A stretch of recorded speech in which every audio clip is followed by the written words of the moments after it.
Hi, my name is Ingrid Arboin from Clan Mother Worldwide and the Wild Sky Mystery School. I'm a Western astrologer, and I have been writing a book called Binary Star Astrology. This course is an introduction to that work and to the Tychos model, which forms its foundation. So, this course is structured as a series of 10 revelations, and I use the word revelations intentionally because we are living in a time where our understanding of the cosmos is shifting. This shift aligns with many traditions, and it's described in the turning of the ages and the age of Pisces into Aquarius. And this transition is often seen as associated with a kind of a return to a golden age or a return to light. So, in this perspective, we're emerging from a period where much was forgotten, and it's sometimes described as a darker phase. And now we're entering into a time of remembering. So when I say revelation, I'm not speaking about a catastrophic end or revelation, but rather one that starts a new age and ends a new age and begins another. And it's a time of revealing and remembering. So, to understand why this matters, we're going to go in this course back to the 1500s, and we're going to look at a turning point in Western history. During the Middle Ages, this was an intense time of debate around the cosmos and the structure of the cosmos. And it wasn't a small disagreement, it was huge. It was a monumental disagreement that fueled our understanding, not just from cosmos, but from a religious perspective and a cultural perspective. And so large amounts of information was translated at that time in the center of Toledo, Spain, with the Christian and Islamic and Jewish scholarships coming together to translate texts that had been lost to us in the Western world for quite some time. And this is what generated this debate. This is what brought this new and fresh perspective to the cosmos. And we are now at a time where we're looking at the cosmos again with fresh eyes. And the Tychonic model has now emerged into the Tychos model. And the Tychos model is basically a completion of that model. So we're at a very important time in history where we can look at our cosmos with new and fresh ideas, new and fresh perspectives, and see if our assumptions are correct. So this course is going to dive into that, looking at all those models and then looking in depth at the Tychos model. And so this first course will start with looking at the three models of the cosmos. The central question for this lecture is, what model of the cosmos are you using without realizing it? So the image on the slide beautifully captures the historical debate. It shows three models of the cosmos being weighed by a divine figure. And this is symbolizing the process of judgment and discernment that was happening at the time. So in the image, we can see the Tychonic model, the Copernican model, and the Ptolemaic model. And the Ptolemaic model is the one on the ground. So the illustration comes from the front piece of a 1651 book called The New Almagest. And this was written by Giovanni Battista Riccioli. It takes me a minute to pronounce his name. He was a Jesuit priest and an astronomer, and the book served as a scientific and astronomical reference for its time. So Riccioli presents all three models, but importantly, he does not treat them as equal. So in this image, he visually argues that the Tychonic model is the most accurate representation of the cosmos. At the center is Urania. She's also sometimes referred to as Astrea. So Urania is the goddess of the solar system and the cosmos. Urania is the one who measures things, so she holds the scales. And she's holding the scales in this. and weighing the Copernican system against the Tychonic system. The Tychonic model appears heavier. It pulls the weight scale down, and this indicates that it carries more weight, both symbolically and scientifically, in Riccioli's view, and in the view of everyone at the time. While there was still this debate, it was clear that the Ptolemaic system resting on the ground was fallen out of favor. So this image also includes Argus, a mythological figure covered in eyes, and this represents all-seeing awareness. And his presence reminds us of the observational nature of this debate. In the mythology, Argus was eventually defeated by Hermes. Hermes is associated with Mercury, and so you see him there with a telescope. And it's looking up at Mercury and Venus, and both of them are displaying similar phases to the moon. They have moon phases, and these phases were famously observed by Galileo, who used them to support the Copernican system. However, this is a key point, those same observations also support the Tychonic model. So in both the Copernican and the Tychonic systems, Mercury and Venus orbit the Sun, which allows for these phases. In the Ptolemaic model, they do not, so the phases cannot be explained in the same way. So we'll get into this debate and this argument and the models in more detail. The image also displays these discoveries that were happening at the time, which included the moons of Jupiter, the rings of Saturn, mountains on the moon, comets moving through the sky that they couldn't see before. And at the top of the image, a divine hand is reaching down towards Earth, and it's got in Latin number, measure, and weight. So this reflects that emerging scientific approach, the emphasis on observation, calculation, and comparison. I'm going to move into this diagram or this image in a little bit more detail further in the lecture. But what we can see here is that a strong debate was emerging, and at the time, the Copernican system had not yet been accepted. So astrology is not just symbols. It's built on the model of the cosmos. And today, most astrology is geocentric. So this brings us to a key question. Why does any of this matter for astrology? Astrology is built on a cosmological framework, and it's not just a symbolic language. It's grounded in how we understand the structure of the cosmos. Today, most astrology is geocentric. It's based on Earth-centered observation, what we see from here. Now, I will say most of us are interacting with computers and not with the sky anymore. And so that takes us into another level and layer of disconnection. But for the most part, it is observational from Earth. It's Earth-centered. Now, there is such a thing as heliocentric astrology, but it's rarely used. You'll occasionally see it in financial astrology, and there's even some practitioners who will move back and forth between the heliocentric perspective and the geocentric perspective, but it's very rare. The dominant framework for astrology remains geocentric. So this creates an interesting tension. If astrology is fundamentally geocentric in practice, what happens when the heliocentric model becomes dominant in science? How does that shift influence astrology, both consciously and unconsciously, in how we practice it and how we experience it? And perhaps the more important question is, what assumptions are we carrying today that haven't fully been examined? So these are the questions that will guide us in this lecture and in the course as we move through. Because before we can understand something and build something new, we first need to understand the foundations that we're standing on.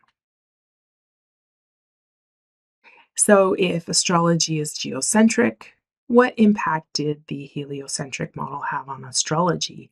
This is a very big question. It's one that will guide us through the entire course, but I'll give you some hints. A big path that was lost was a path through the spheres, and this is essentially a spiritual path. And we'll see that it emerged later into a psychology around astrology, but the the original spiritual path was somewhat lost, it was largely lost. We also started to connect with retrogrades as optical illusions. And this is a very big deal because we lose the sacredness of the geometry. We lose the fact that it's the planets that make the sacred geometry, and we become disconnected from them as optical illusions and in the way in which they guide us through our soul development. So we'll get into that more into this course, but I just wanted to give you a taste of some of the things that were lost and that can cause this tension that are causing this tension between the geocentric and heliocentric perspective. So let's examine the three models in a little more detail. So the three models of the solar system that were debated in the Middle Ages were the geocentric model, the heliocentric model, and the Tychonic model. The geocentric model was based on Claudius Ptolemy, who wrote the Almagest, which I mentioned, around 150 AD. And he was a Greco-Roman scholar living in Alexandria, Egypt. In his work, he compiled the astronomical knowledge of his time into a comprehensive system. The second model was the heliocentric model proposed by Nicholas Copernicus, and he placed the sun at the center of the solar system and published his work De Revolutionibus Orbem Coelestium. My Latin is probably terrible here, but he published that in 1543 AD. And so this came roughly about 1,400 years after Ptolemy's work. So this long gap was largely due, as I mentioned, to the loss of scientific knowledge in the Western world, which only began to return during the Middle Ages. So the third model was the Tychonic model developed by Tycho Brahe.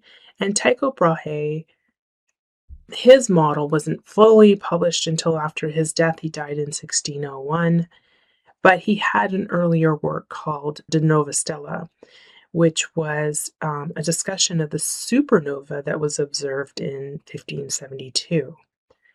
And actually, I believe it was observed for about 2 years. It was a very bright star that supernovaed.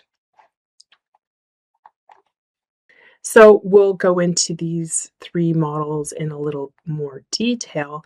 And when we get to the Tychonic model, we'll also expand on it and talk about the Tychos model, which is a completion of that model more recently. So as I mentioned, these were the three models that were taught. And the three models were compared, as I mentioned, in Giovanni Battista Riccioli's Almagestum Novum, the New Almagest, in 1651. And what I want to say here is that while we had the Ptolemaic model for about 1,500 years and was studied through the Almagest, the New Almagest was studied within the textbook, the New Almagest, for about 180, almost 200 years. And it wasn't until Isaac Newton came along in 1657 that the Copernicus model started to take off, even though Copernicus wrote his book in earlier than the Tychonic system, right? So Copernicus wrote it in 1543 AD. So while it wasn't immediately adopted, and so the question is, why was it adopted? It wasn't adopted immediately, even though we often refer to Kepler, and Kepler came up with 3 laws of the universe. The most famous of them is that the planets have ellipses. They're not circular, they're elliptical. But there were problems with each of those models. So the geocentric model of Ptolemy's, Earth-centered observational, so basically you're standing on Earth and you're looking up into the sky, and Earth is at the center. Now, the problem with the Ptolemaic model is that, as I mentioned, it could not explain the moons of Venus and Mercury. And it used epicycles, which we know in astrology as retrograde cycles. And those epicycles could not explain the aberrations of Mars and Mercury. So it held those problems.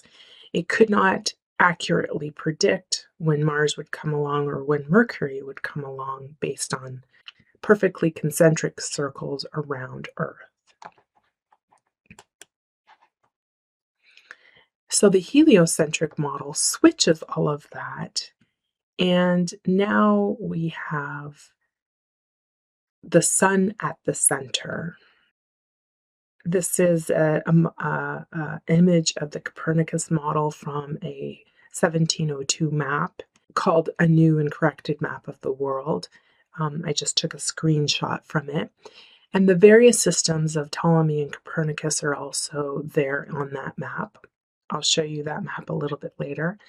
But Copernicus had the sun in the middle, unmoving, and the rest of the planets moving around the sun. So this could help to explain why Venus and Mercury had these moon phases, but it could not explain Mars or Mercury's apparitions. It still used these epicycles, and it failed to be able to do that. Now, it should be pointed out that the Copernicus model isn't just the Copernicus model. It adds in the Kepler model, and Kepler has epicycles disappear. Everything happens in these long ellipses. The planets are no longer going around each other in circular orbits. They happen in ellipses, and this accounts for some of the issues, but it still cannot account for the aberrations of Mars. And so, but what I mean by aberrations of Mars is that Mars has a very strange orbit. And in Module 2, we'll get into that very strange orbit in detail. But basically, it has long cycles, long cycles, long cycles, and then all of a sudden it will have a very short cycle and then go back to having a long cycle. So it was notoriously difficult to predict. And it was somewhat important to predict because Mars is the planet of war and storms and so on. And they wanted to be able to predict it more easily, and these models could not do it. Even when Kepler came along with his 3 laws. Now, Newton comes along and he says, okay, well, there's no longer epicycles. Epicycles are the retrograde loops. What we're actually seeing is the planets speeding up and slowing down based on gravity. The sun is causing them to slow down or speed up depending on where they are.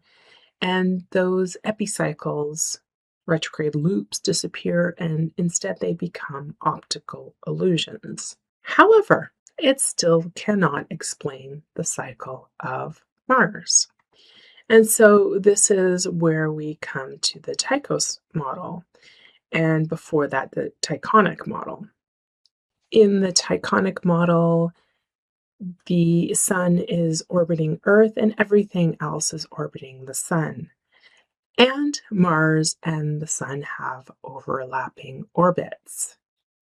So later on, Giovanni, who wrote the New Alchemist, he comes up with a semi-Tychonic system, and he has Jupiter and Saturn revolving around Earth rather than the sun.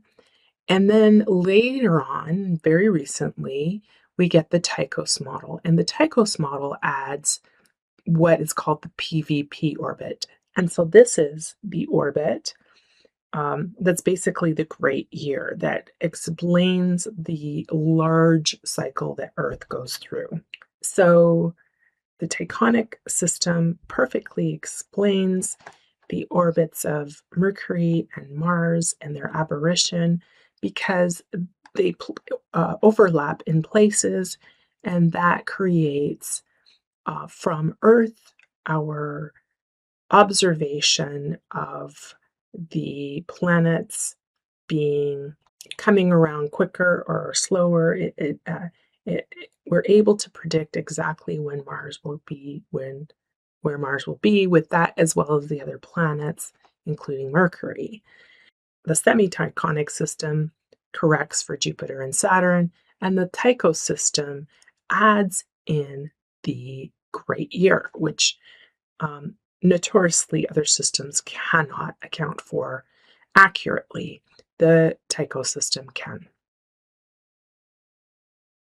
So now I want you to pause and take this in, because this is one of the most important shifts in the entire course.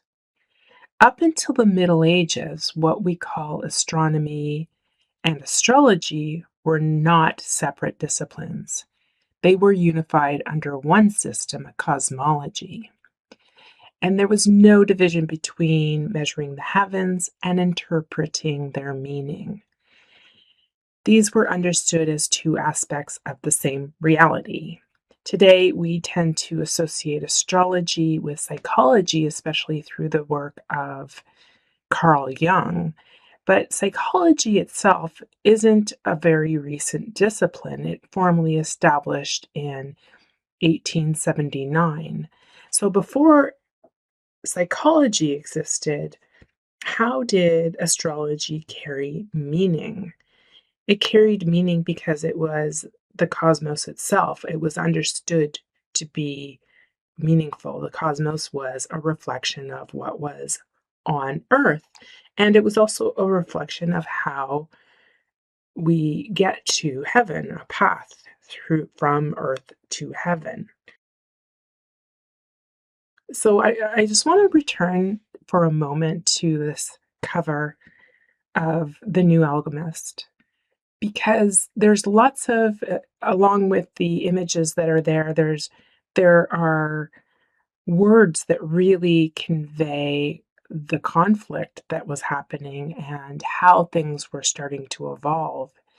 So we have Argus there, and he says, I will, and I'm translating this from Latin, I'll read the English version of it. I will behold your heavens, the work of your fingers. And this is actually taken from Psalm 8:3. And Urania is saying, it shall not be moved forever and ever. And they're the words that are kind of in the middle of the scales. It says, balance by its own weight, or weighed in its own balance. Okay, so it's giving this idea of something being weighed. And Ptolemy, who's sitting on the ground, is saying, I'm raised up while I am corrected. So he's acknowledging that he's been the foundation of the cosmological understanding of the universe, but he's corrected. And so these other models have been built on his work. So the cherub is up in the corner and it's saying, day unto day pours forth speech. And that's also from Psalms. And there's God on the other side, and God is saying, and night unto night declares knowledge, also from Psalms. And the fingers of God are, again, as I described before, saying number, measure, and weight. So what, and then one more thing here we have, you are ordered, you order all things by number, measure, and weight is actually from wisdom. The book of wisdom is only in the Catholic Bible. It's not in the Protestant Bible. And I think it's actually also in the Orthodox, Greek Orthodox Bible, does not show up in the Protestant Bible.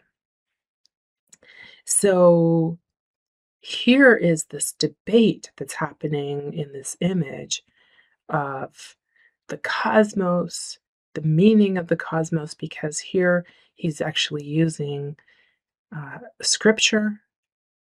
He's talking about God's work. And there are these mythological characters, Argus and Urania, or she's, as I mentioned, she's also called Astrea, who measures things. But as I mentioned, she also could be Iris, and I haven't heard this spoken about before, but if you look at her feet, she has wings on her feet, and neither Astrea nor Urania have wings on their feet. She's got the wings on her back, which they do as well, but they don't have the wings on their feet, and it's Iris who has the wings on her feet. So in ancient Greek, she actually personifies the rainbow. So it's kind of like this rainbow bridge. And the Greeks viewed her as a bridge between heaven and earth and as a divine messenger. And so she may be there depicting, she might be all three of them. They might have just made it ambiguous to contain all three of those goddesses. But Iris serves as this courier for bringing this information from the gods to to Earth, and she delivers commands, warnings, news from the gods to the mortals.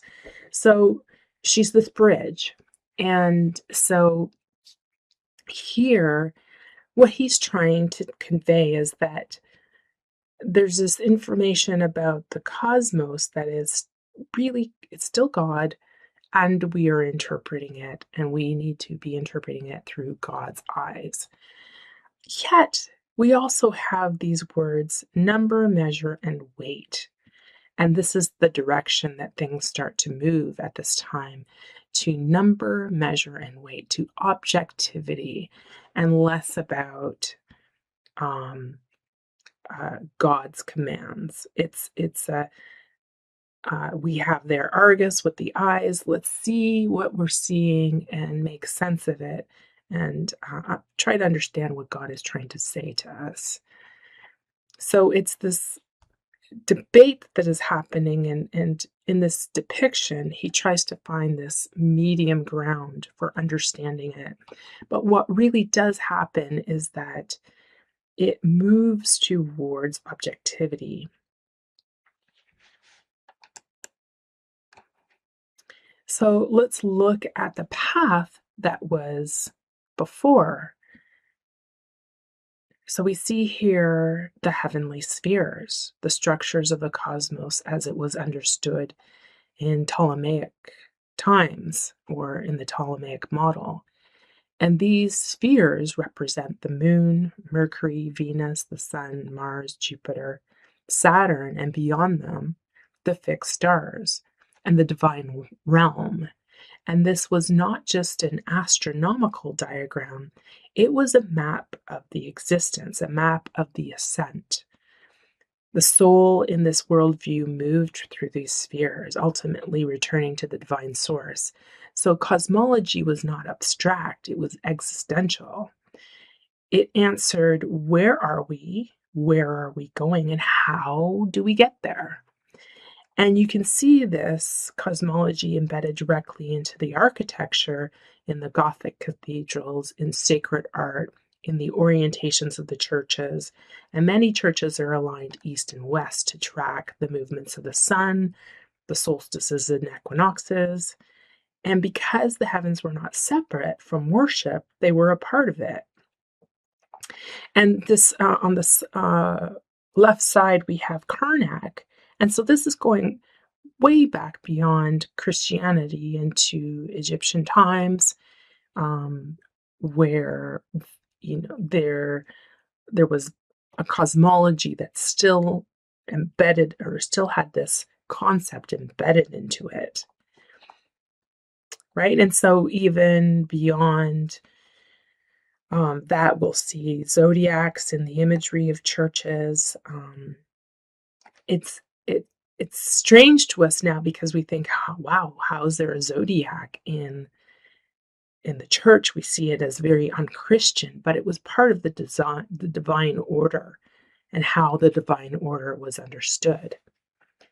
So at this stage, astrology is still earth-based, it's still observational, it still has meaning, but then something begins to shift, and that shift becomes a big conflict, and I mention it in the previous slide. It's this shift towards objectivity.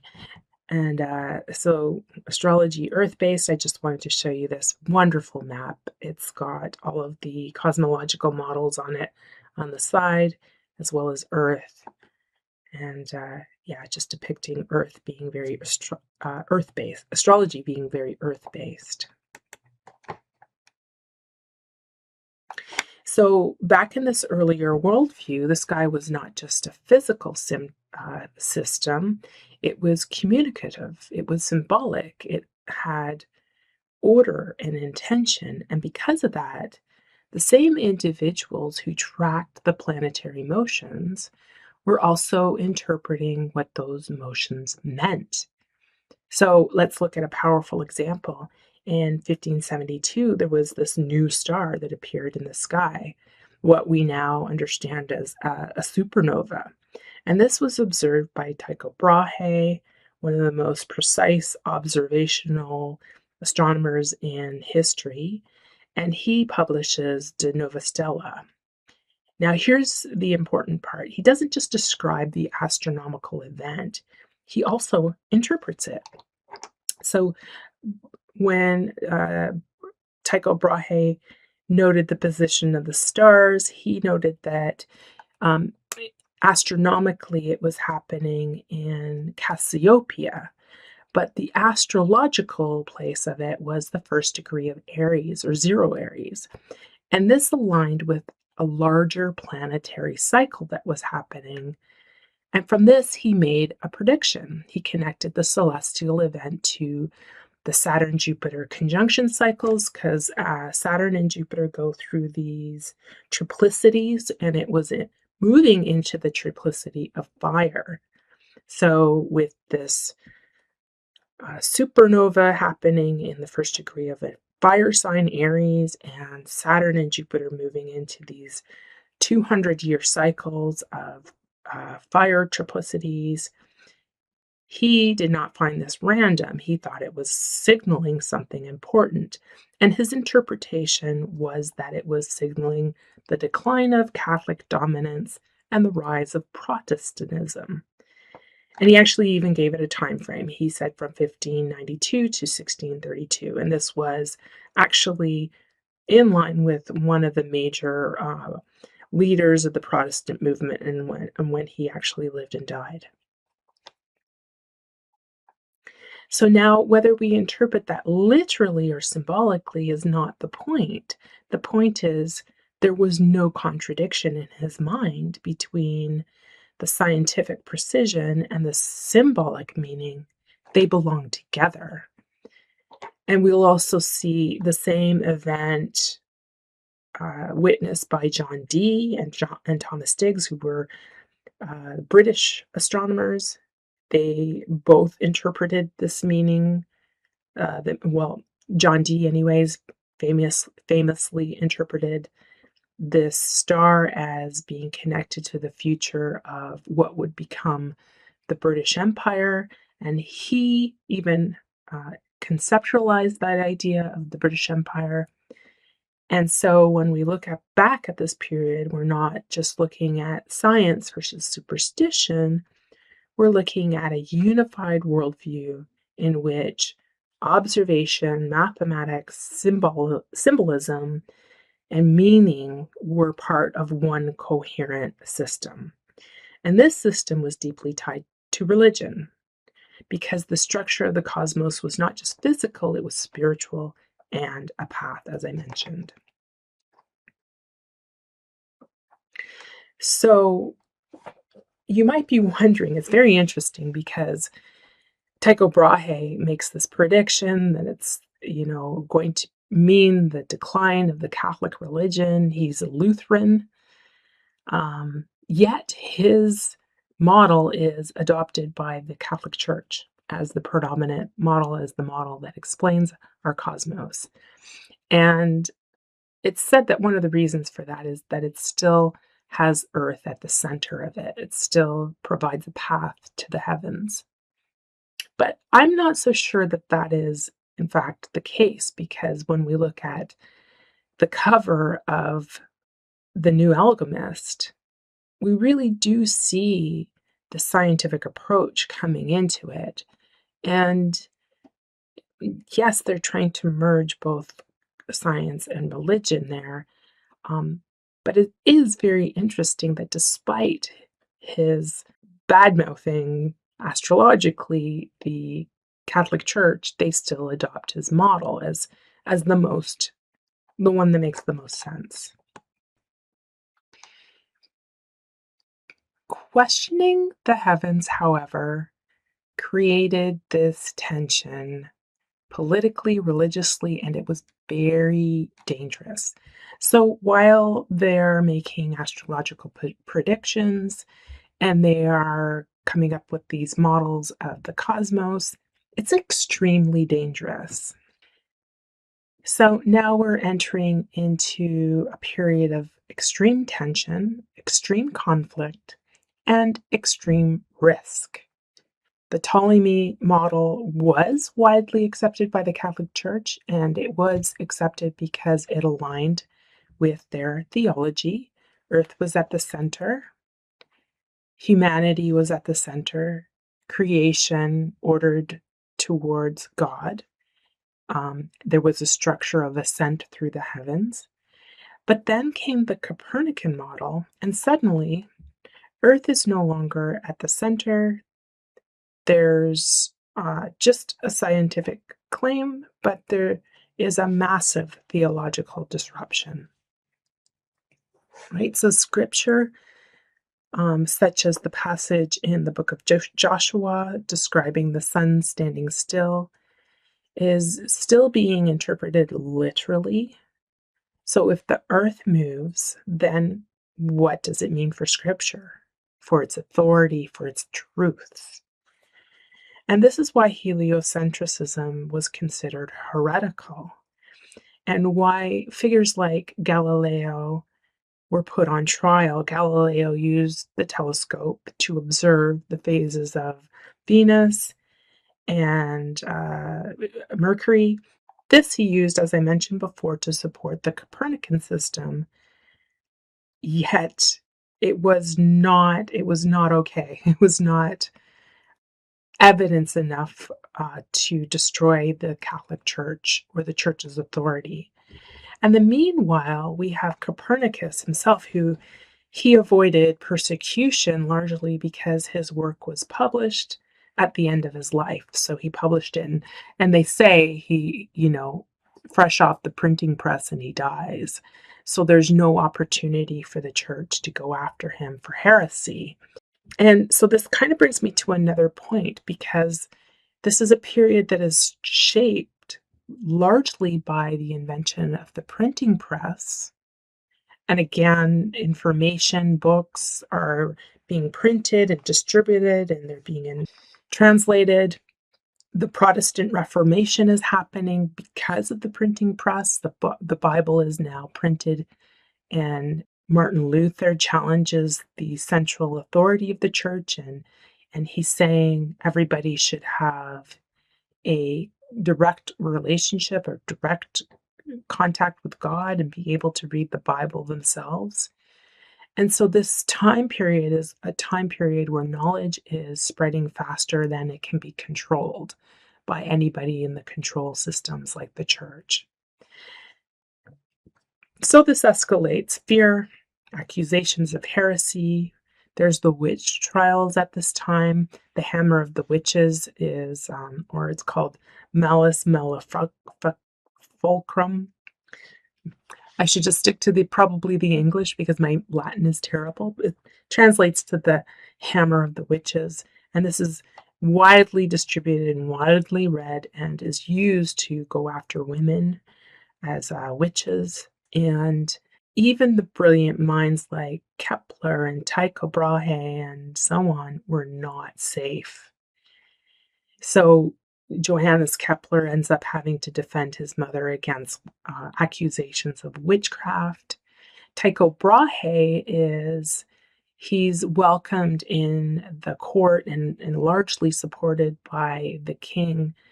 And when that king dies and his son takes over, he falls out of favor quickly and is on the run. And then we have in England John Dee, and he's seen as both this scholar and a magician. And he's arrested, and he has to get out of this situation, he has to become a Catholic priest. And then that's under Queen Mary. And then when Queen Elizabeth comes in, he becomes Protestant. And so to understand this clearly, to study the cosmos and interpret it, your ideas were very dangerous, and they often had to fall in line with the king or the Catholic Church or the Protestant ideas, whoever was supporting you and protecting you at the time. Changing the cosmos creates the science and religious split. And then something deeper changes with the heliocentric model. It's a major turning point.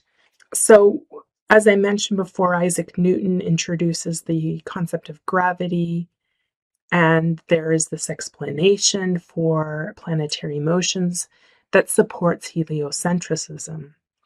And so this happens in the 1700s. And this is crucial because up until now, heliocentrism is a mathematically elegant model, but it's not physically proven. And Newton's ideas changed that. And as I mentioned before, they seemingly changed that because we still have problems with understanding and proving the orbits of Mars. But it still happens that there's this gradual shift towards observation, measurement, empirical verification. And we see the shifting away from Riccioli's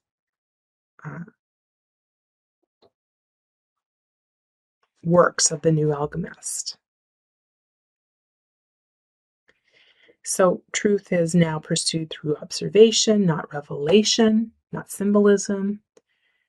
And this creates a deep split, a deep one, a very deep one. Before this moment, studying the heavens included meaning,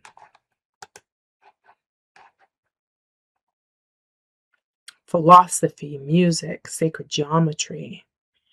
And now this is lost. Now there's no pathway to it through the heliocentric model. If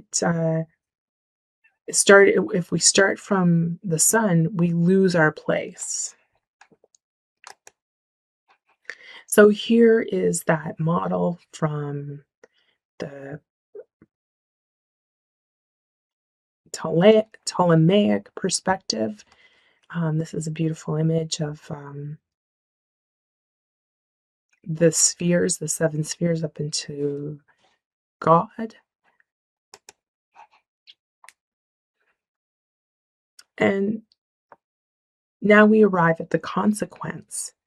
And I want you to see this as well. I want you to see how this really split things. In the Ptolemaic model, we have spheres, we have a structure, we have a path. There's a visible relationship between Earth, the planets, and the divine. But in the Copernican model, that path disappears. The sun is at the center, Earth is in motion, the structure is no longer about ascent, it's about these orbits that happen. There's no ascent, it's just orbits. And so something gets lost, and it's not just scientifically, but symbolically, psychologically, and spiritually, something gets lost. This connection between humanity, Earth, and the heavens becomes less direct. And in the Protestant traditions, this is mirrored by a simplification of everything. There's no intermediaries, there's no saint, there's a direct relationship with God. There's no heavenly spheres that you go through. There's earth and then heaven. In Catholicism, the heavenly realms remain, but they become more abstract. They're less tied to the structures of the cosmos, and they become more theological. And so what happens to astrology? Well, it loses its status. It becomes superstition. It is something that's rejected. It's something that's distant from science. And yet, astrology doesn't disappear. And this is probably because there's something very basic and real about it. There's an earth-based experience that we have of the sky. We can still look up, we can still see the sun rise and set, and we can still experience this geocentric reality, though many people don't. They interact with the computer model of the cosmos, like software.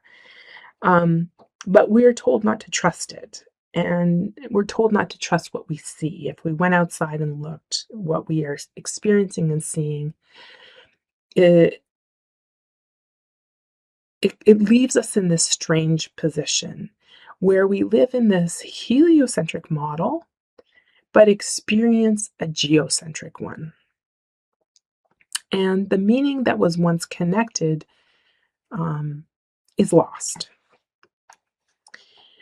So Carl Jung's work kind of reconnects us with that. He brings us back to a psychology, as he calls it, an idea of symbolism, of synchronicity. Yet even Jung had to keep his astrological work private because it was not scientific enough.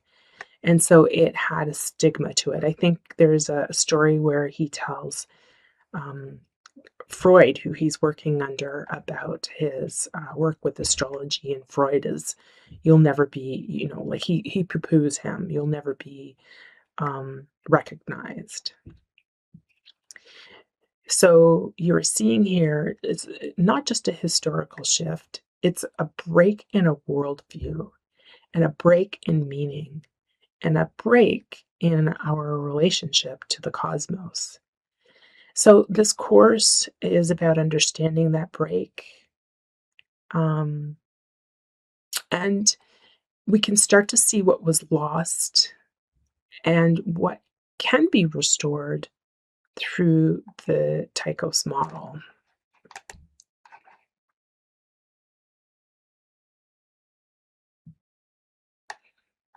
So what was the real impact on astrology? Well, we lose the cosmology, we lose this connection with believing our eyes. But what isn't lost is the idea that Earth is it's Earth-based, and we still have delineations. We still have delineations and prognostications that remain. And by that I mean we can still understand aspects and transits and so on, and the meanings of the planets. But the meaning is more psychological and less spiritual. So, this idea of the path of the spheres really shows up in almost every tradition. It's not just the Catholic or the Christian tradition. The key idea to keep in mind is that it began as an astronomical model that became a powerful metaphor for inner transformation. And so, what is the path of the spheres? Well, it's a cosmological and spiritual model based on the planetary spheres. And so, it originates in ancient astronomy. And basically, Earth is surrounded by these layers of celestial orbits. And each sphere is represented by a planetary influence, a state of consciousness, a stage of ascent or descent. And the journey is a journey through the planetary layers towards the divine. So it's a core path of the spheres that is based on the universe and the map of the soul. And so ancient thinkers believed that the planets were arranged in these concentric layers around the Earth. And over time, these layers became understood symbolically. Like I said, in the Christian tradition, they became theological, as different heavens. But classically, we can see that they ordered the cosmos by basically the distance and the size of them from Earth. And they became the cosmic boundary or the spiritual threshold for different parts of the soul to transform or to develop. And this structure comes from ancient geocentric astronomy. It's Earth-based. So basically, as you pass through these spheres, you're meant to pass through a certain influence or a certain limitation that makes this structure symbolic and a part of a spiritual interpretation. And in some traditions, you descend and then you ascend back through them. In some traditions, it's a limitation. Like in the Gnostic tradition, they are archons. And I think you can see in this diagram, there's some sketchy looking people along the way, along the path, along the ladder, as they're climbing up through the spheres. It's a treacherous path, and there's some there that are there to challenge them in their path or keep them from ascending to the heavenly realm. And in Neoplatonism, especially in the work of Plotinus, the soul originates in the higher divine reality and descends through the spheres into the material world. And each sphere adds a layer of limitation. And so the spiritual task is to reverse this process and ascend back through the same spheres, shedding the limitations and ultimately returning to unity with the divine source. So, shedding the planetary influence in the Hermetic tradition is really about forcing and shaping human nature. And so, as you ascend through the planetary spheres, you're stripping illusion, you're stripping your ego, you're stripping your desire, your identity. You're taking away aggression, you're taking away your ambition and limitations. And the Hermetic texts describe this ascent very vividly. Each planetary sphere corresponds to traits and influences that shape human behavior. And as the soul ascends, it sheds these qualities one by one. And this isn't about rejecting planets, but about freeing yourself from their control, basically. And so it's deeply psychological, but also spiritual. You gain self-knowledge and inner freedom as you go through them. And so the Kabbalistic, interpretation or adaptation of this is the tree of life. And so it wasn't originally planetary, but it was later linked to them. And the spheres, or the seraphot, are the levels of divine emanation. And so they're often aligned with the planetary spheres in the esoteric system. And again, there's this ascent through structured spiritual levels that mirror the planetary ascent through the models. So we get to the Islamic version of this, or the Sufi cosmology, and there's heavens as planetary spheres, much like in the Christian tradition. The universe is described as layers of heaven, similarly in Christianity, and each of the levels is associated with the celestial body. The prophet's ascent, Mirja, he passes through multiple heavenly spheres. And in the Sufi interpretation, it's these stages that help us through inner purification and a union with God. So they're all very similar in their idea of moving through the spheres, different and similar. In, like I said, the Christian cosmology, which is based on Ptolemy, each sphere is linked to a virtue and a spiritual state. And as you journey through the planetary heavens towards God, you adopt a moral and a spiritual structure. And so it is a framework for ascending through the different heavens towards God. So in modern esoteric interpretations, it's very much psychological. It's very much planes of awareness, and it's archetypal. And part of the reason for this, it becomes more theological in a way, it's in philosophical, and less about the actual movement through the spheres in any real sense and any real connected sense. The planetary spheres are understood symbolically, archetypally, and the journey is inner rather than cosmic. And this makes the model accessible today for personal growth and self-realization, but also inaccessible because there are specific ways in which we don't really connect to the cosmos. We're almost disconnected from it because of our path that has become geocentric and heliocentric at the same time. It's kind of going back and forth. I'm just going to go back to this slide here. Here in the center, this is actually a diagram from Rudolf Steiner, and in it he tries to explain. He actually goes into this very deeply and talks about how we became disconnected from the spiritual path, and he actually does talk about our path becoming more clear with Tycho Brahe.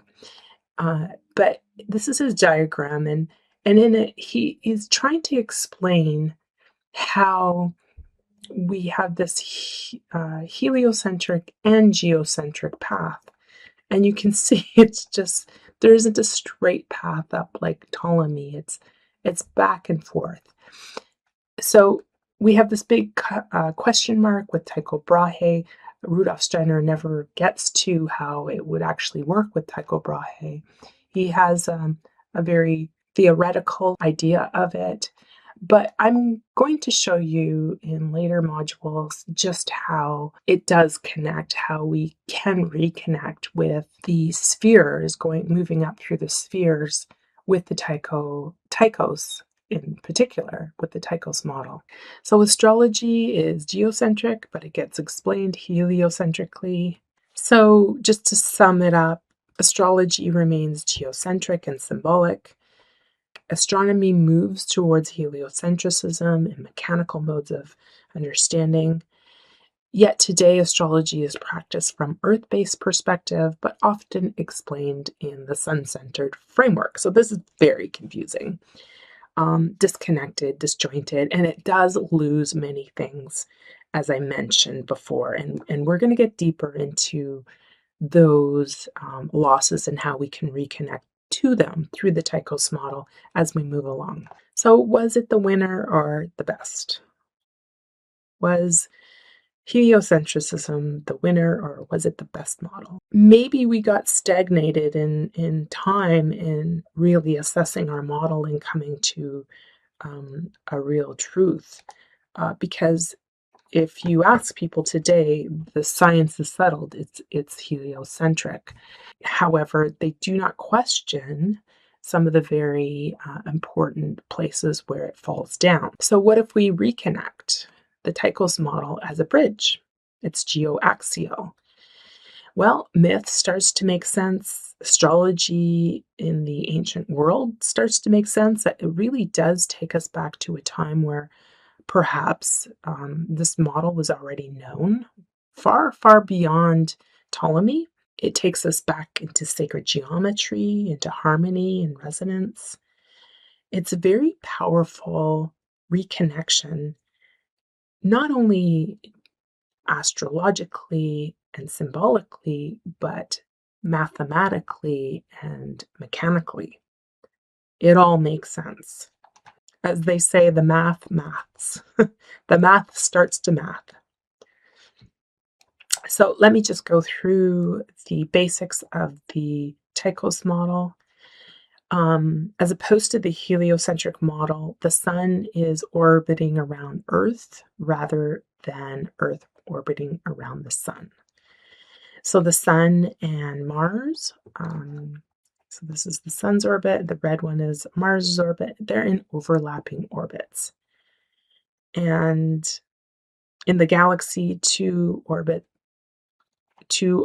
objects orbiting each other are called binary stars. And in fact, it was our friend who wrote the New Alchemist who discovered the first binary star, I think I mentioned.